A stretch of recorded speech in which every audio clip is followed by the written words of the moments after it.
Información de Infórmate en Teoría, con una investigación que hicimos nosotros. Tiene que ver con la labor de la Policía de Investigaciones, que logró materializar la expulsión de 3 choferes de Argentina, fíjate tú, que habían ingresado al país con PCR falsos y que efectivamente luego de ser nuevamente analizados dieron positivo, derechamente. Esto lo hizo el Departamento de Migraciones y Policía Internacional en Talca, ¿no? Y que lograron la expulsión de estas 3 personas de nacionalidad argentina que ingresaron por paso fronterizos, como ya lo contábamos, con exámenes PCR falsos, adulterados. Se trata de 3 camioneros. El primero de ellos entró al país el 24 de enero por el paso fronterizo Pehuenche.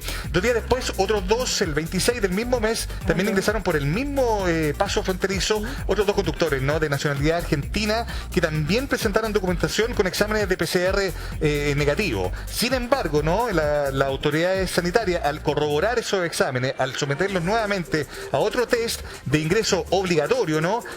Ahí se sorprendieron al ver que efectivamente están positivos y están, de hecho, hasta con una residencia sanitaria en Talca. Finalmente, luego ya se materializa la expulsión. PCR falso, o sea, francamente, hasta todo el partido, con todo lo que ya sabemos a nivel regional, continental, mundial, respecto a esto, es algo que no se termina de entender. Es muy escandaloso, fue muy sorprendente para las autoridades allá en Talca, y por eso es que también tenemos reacciones. Las vamos a revisar sobre este tema que nos llamó harto la atención. Delegado presidencial allá en la zona aborda este tema con tu día.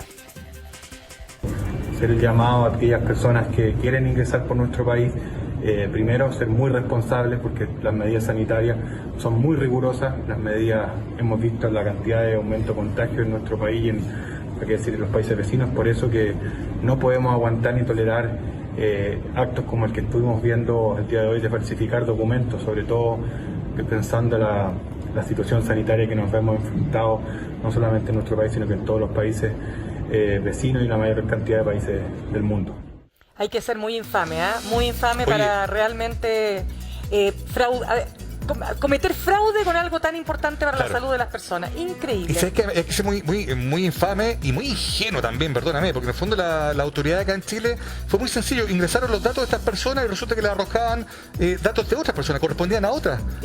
Bueno, y ahí se dieron cuenta que había una o sea, la estrategia era pésima. Era pésima, además. Entonces, a ver, perdóneme, pero usted se llama tanto, pero resulta que sus datos su PCR, me refieren a esta otra persona. ¿Sabe qué? Déjese de tontera, guárdese el examen, vamos a hacer un examen Eso está muy bien, Y ahí efectivamente lograron corroborar de que los 3 están con pero celebremos la respuesta institucional de Chile. Muy bien, bueno, que es un trabajo que se hace, pero yo creo que el tema en el contexto COVID-19 también es importante volver a reforzarlo. Coordinación, ¿no? Datos que puedan ser compartidos con distintos países, precisamente con los que tenemos frontera, para ir consolidando datos y viendo efectivamente, teniendo una trazabilidad en el mejor sentido de quién ingresa, quién sale a los distintos países. En Chile tuvimos problemas en cierto minuto, estoy hablando de la época antes de las vacunas, las cuarentenas cuando estaban más duras, tuvimos problemas con los permisos colectivos de trabajo. Allí hubo varios que no es que derechamente hayan falsificado permisos colectivos, pero utilizaban permisos que en el fondo no eran necesarios, justamente para moverse de región en región, para trasladarse. Hubo casos, y probablemente hubo muchos que nunca pillamos,